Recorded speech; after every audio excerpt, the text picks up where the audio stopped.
welcome to episode 3. Today is part 2 in our 5-part series on searching for off-grid property. Today we'll be covering both the state of Colorado and Idaho. Yep, that's right. So we're actually going to start with Colorado. We are looking at Colorado because we actually live in Colorado right now. We're pretty close to Denver, maybe 15 minutes, 10 minutes from Denver. So depending on what traffic's like, of course. But we decided Colorado would be a great place to search just because it's so close. So we're actually going to be evaluating the Grand Junction part of Colorado. We really like that area and the climate that it has to offer. So that part of Colorado is kind of in the western middle part of the state. Yeah, the climate's a lot different over there than over here in the foothills. The front range of Colorado is very unstable. You'll see hailstorms, you'll see unpredictable deep freezes in the springtime. Whereas over at Grand Junction, they have more stable climate. When it's winter, it's actually winter, and when it's summer. Here, you just cannot predict the weather whatsoever. Yeah, there's still, though, things to consider for the climate in Grand Junction. You definitely can get the blizzards and you can get the severe weather that we also get here, but it's not quite as drastic like Doug said. There is also droughts and wildfires that will happen in that part of the state, so that's definitely something that you're going to want to consider. Yeah, fires are a big thing here for natural disasters. It's been about the past 4 or 5 summers. We can barely see the sky because of the smog from fires, not only coming from California, but also our own domestic fires that are going on here in the mountains. Our summers seem like they're really smoky these days, so we're thinking Grand Junction is a grow zone of 7A, kind of depending on where you're at in relation to the actual city of Grand Junction, but we're in 6A, 6B. Yeah, so I'll let Doug talk a little bit more about what a grow zone 7A would mean for us. Yeah, so 7A would enable us to grow more varieties of stone fruit and peaches and plums. Vegetables also would be a little more varied if we lived over in Grand Junction, if we got property over there. They have grapes they're renowned for grape growing over there, and their peaches, the Palisade peaches. Yeah, Palisade peaches are really good. One of the other things is proximity to our house. So Grand Junction is about a 4-hour drive for us from where we're currently located. So 4 hours is completely doable for us. Like, that wouldn't be a big deal at all. And we really like that. It's a pretty direct route on I-70. So we really like that part of it. We'd be able to go up at least every weekend, you know. It's only 4 hours away. You could go up there and bang out some work, get your house going. Yeah, totally. Yeah, and that would put us in a situation where we could stay in the home that we currently own and probably keep our current jobs and just keep working, you know, on the weekends and things. Yeah, that's important. Another piece that we really feel is important, at least for us, is the political affiliation of the state. We know that Colorado itself is considered to be more of a purple state, but definitely leans more towards being a Democrat state at this time. In the past, traditionally, Colorado itself was pretty Republican, pretty red. So that's something to consider. The Grand Junction area leans a little bit more towards the Republican side of things with gun laws, like Doug just showed you, and things like that. Those are important to us, and we have pretty conservative values as far as that stuff goes. So we like the idea of being in an area that leans a bit more Democrat.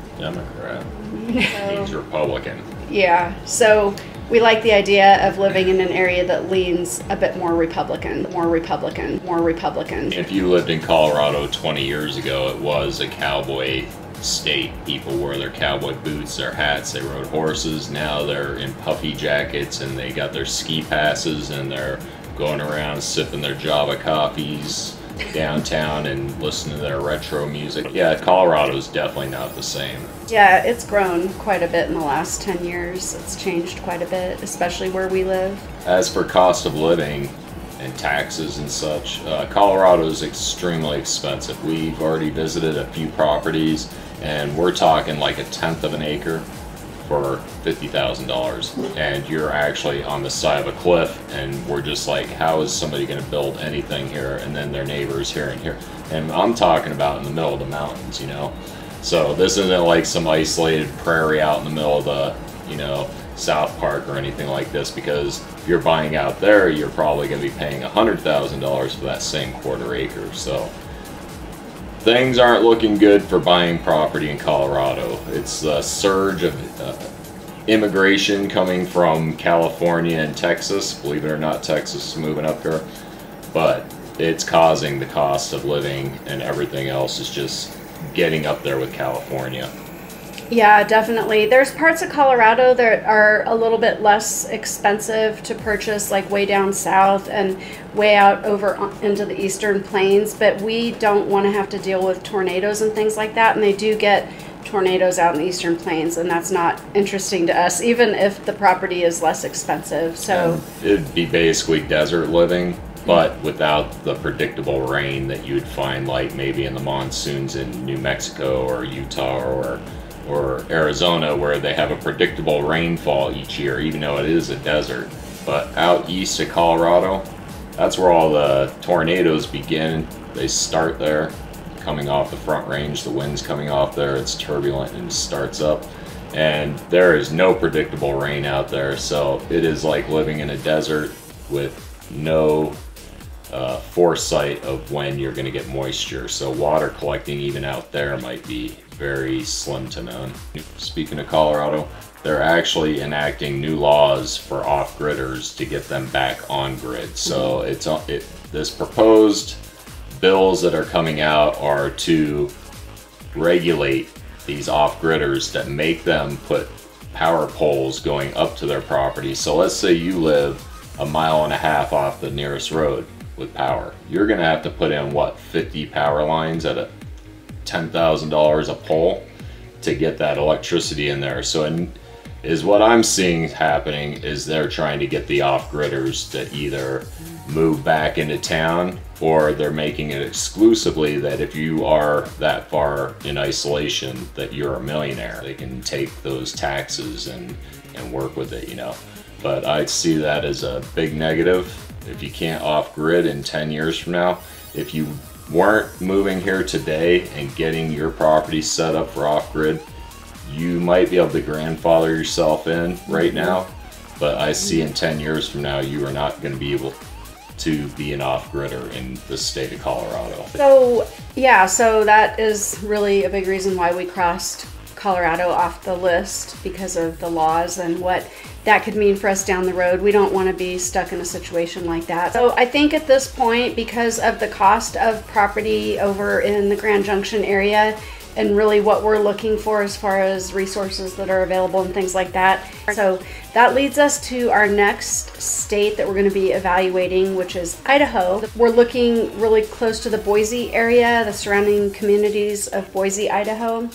And really, it's a beautiful area, and there's just a ton of resources. It's kind of a mixed state, so the southern part of it is almost like a cross between Utah and Colorado, where it's dry and you have high plateau area. The northern part of the state is more like Montana, where it's evergreen, you know, and snow, and you have these beautiful mountains and snow peak mountains, and so there's two different areas. Yeah, definitely. And we definitely would identify more with the southern part of Idaho and the Boise area, because they do get seasons very, very similar actually to where we're at near Denver, Colorado.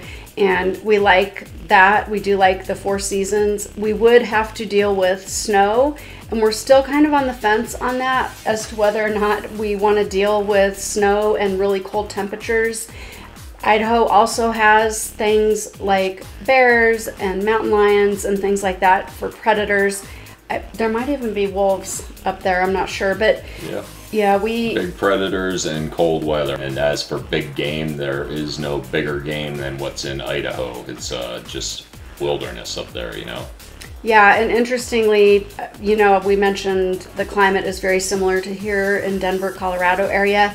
they're actually grow zone 6B, which is what we are here also. So they have a similar growing season. It's a little bit more limited. So if we were to choose a place like Idaho, we would definitely need to have some sort of a greenhouse or something that can be, you know, protect food and crops and animals during the winter. That would be really important. Yeah, and for me personally, I'm not so much sure what Keri thinks about this, but me moving from a 6B to a 6B is not, I'm not gaining a profit out of this, you know.